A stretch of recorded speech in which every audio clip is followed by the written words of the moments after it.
ಭದ್ರಾವತಿ ತಾಲೂಕಿನ ಸನ್ಯಾಸಿ ಕೊಡಮಗಿಯ ಸರ್ಕಾರಿ ಪ್ರೌಢಶಾಲೆಯ ಹಳೆಯ ವಿದ್ಯಾರ್ಥಿಗಳ ಸಂಘದ ಉದ್ಘಾಟನೆ, ಗುರುವಂದನ ಮತ್ತು ಸ್ನೇಹ ಮಿಲನ ಕಾರ್ಯಕ್ರಮವನ್ನು ಜುಲೈ 26ರ ಬೆಳಗ್ಗೆ 9 ಗಂಟೆಗೆ ಶಾಲಾ ಆವರಣದಲ್ಲಿ ಹಮ್ಮಿಕೊಳ್ಳಲಾಗಿದೆ ಎಂದು ಹಳೆಯ ವಿದ್ಯಾರ್ಥಿಗಳ ಸಂಘದ ಅಧ್ಯಕ್ಷ ಕೆಇ ಪ್ರಶಾಂತ್ ತಿಳಿಸಿದರು.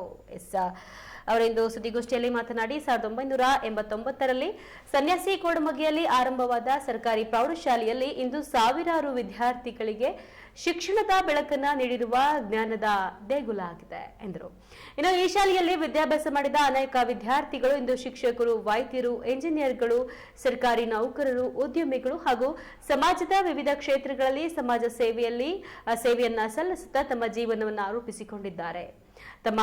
ನಮ್ಮ ಜೀವನವನ್ನ ರೂಪಿಸಿದವರು ನಮ್ಮ ತಂದೆ ತಾಯಿಗಳಾದ್ರೆ, ನಮ್ಮ ಜೀವನದ ದಾರಿಯನ್ನ ತೋರಿಸಿದವರು, ಅಕ್ಷರ ಜ್ಞಾನ ನೀಡಿ ನಮ್ಮ ಭವಿಷ್ಯವನ್ನ ರೂಪಿಸಿದವರು ನಮ್ಮ ಅಚ್ಚುಮೆಚ್ಚಿನ ಗುರುಗಳು. ಅವರ ಪರಿಶ್ರಮ, ಮಾರ್ಗದರ್ಶನ ಮತ್ತು ಆಶೀರ್ವಾದವೇ ನಮ್ಮ ಯಶಸ್ಸಿನ ಹಿಂದಿನ ಶಕ್ತಿಯಾಗಿದೆ. ಇವರನ್ನ ಸ್ಮರಿಸಿ ಗೌರವಿಸುವ ಉದ್ದೇಶದಿಂದ ಗುರುವಂದನೆ ಸಲ್ಲಿಸಲಾಗುತ್ತೆ ಎಂದರು. ಇನ್ನು ನಮ್ಮ ಜೀವನವನ್ನ ರೂಪಿಸಿದವರು ನಮ್ಮ ತಂದೆ ತಾಯಿಗಳಿಗೆ ಗೌರವ ಸಲ್ಲಿಸುತ್ತಾ ಅದೇ ರೀತಿ ಗುರುಗಳಿಗೂ ಗೌರವ ಸಲ್ಲಿಸುವ ಈ ಕಾರ್ಯಕ್ರಮವನ್ನು ಆಯೋಜಿಸಿದ್ದೇವೆ ಎಂದು ತಿಳಿಸಿದರು. ಪ್ರಿಯ ಮಿತ್ರರೇ, 1989-90ರ ದಶಕದಲ್ಲಿ ಸನ್ಯಾಸಿ ಕೊಡಮಗಿಯಿಂದ ವಿದ್ಯಾಭ್ಯಾಸ ಮಾಡಲು ಸುಮಾರು ಹೊಳೆಹೊನ್ನೂರಿಗೆ 8 ಕಿಲೋಮೀಟರ್, ಆನ್ವೇರಿಗೆ 8 ಕಿಲೋಮೀಟರ್ ಮತ್ತು ಒಳಲೂರಿಗೆ 8 ಕಿಲೋಮೀಟರ್ ಇಷ್ಟು ದೂರ ಚಾಲನೆಯಲ್ಲಿ ಹೋಗಬೇಕಾಗಿತ್ತು. ಯಾವುದೇ ಬಸ್ಸು ವ್ಯವಸ್ಥೆ ಇರಲಿಲ್ಲ.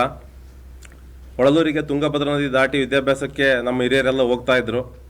ಇದನ್ನು ಮನಗಂಡಂಥ ನಮ್ಮ ಗ್ರಾಮದ ಹಿರಿಯರು ಸುತ್ತಮುತ್ತಲಿನ ಜನಪ್ರತಿನಿಧಿಗಳ ಸಹಕಾರದಿಂದ 1989ರಲ್ಲಿ ಸನ್ಯಾಸಿ ಕೊಡಮಗಿ ಗ್ರಾಮಕ್ಕೆ ಒಂದು ಸರ್ಕಾರಿ ಪ್ರೌಢಶಾಲೆನ ತರಬೇಕು ಅಂತೇಳಿ ಸರ್ಕಾರಕ್ಕೆ ಒಂದು ಮನವಿ ಸಲ್ಲಿಸ್ತಾರೆ.